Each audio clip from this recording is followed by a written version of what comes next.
Consider the reasons that cars backfire. While backfiring can be done manually with relative ease in old cars, it's important you have an understanding of what backfiring is, and what causes it. A misplaced spark or unexpected burst of fuel or air will cause a loud burst from the engine. While modern cars come equipped with systems to regulate these aspects via an engine control unit (ECU), older cars roughly before 1990 are far more malleable. It's important to keep in mind the reasons why regulating systems were installed in the first place. Excessive backfiring is very unhealthy for your vehicle, and can ultimately result in having to replace parts. Start your vehicle. Bring it to a steady rev. Prepare the vehicle as you regularly would.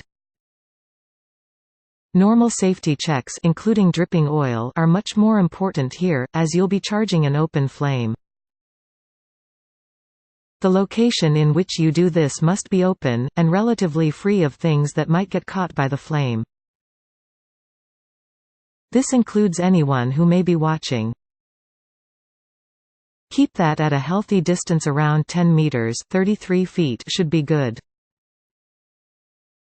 Turn the engine off again, with your foot on the gas pedal.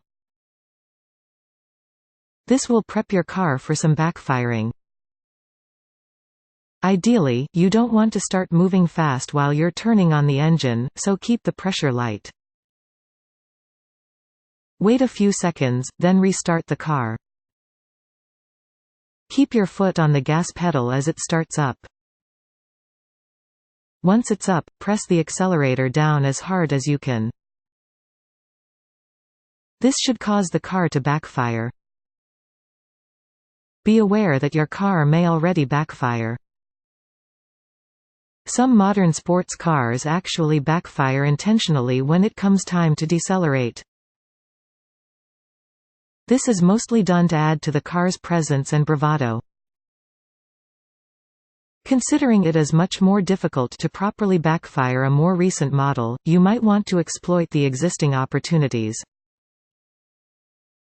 Try decelerating after hitting a decent, approximately 60 miles per hour speed, and see if you can hear it. Better still, get a friend to watch the exhaust as you drive and decelerate.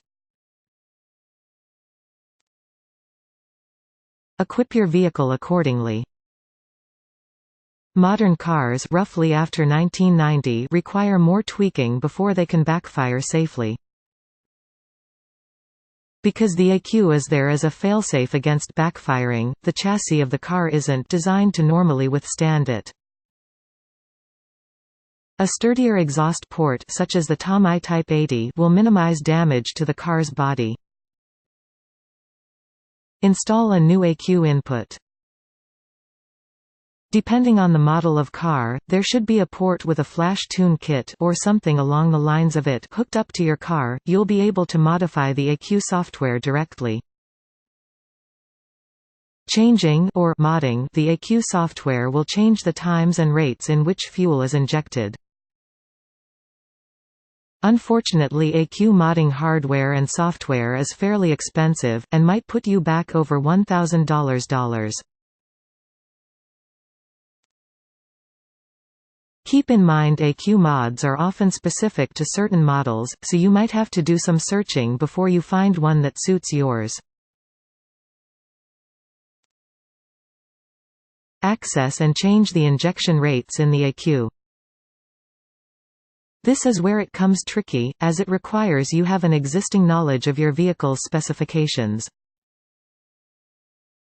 You want to figure out what engine RPM you want for your car to start backfiring. If you just want the roar and pop of a backfire, choose an RPM to cut all fuel. Input a higher number for a given RPM if you want the flames. It goes without saying that adding extra fuel is more dangerous. If you're relatively new to this, it's recommended you experiment with the safer route first. Although the particulars will vary depending on the model of car and type of ECU kit, generally speaking, you will want to access the input and cut fuel intake at the RPM you'd like your car to pop at. If you're using a flash tune kit, for example, input the given RPM intake as the most negative integer the system will accept. Input these negative integers, e.g. -15 etc. to encompass the range of a couple hundred RPMs. This will essentially trick your engine into popping. Entering a number incorrectly could inadvertently destroy your car. It is not recommended you even consider doing this without some expertise in motorworks.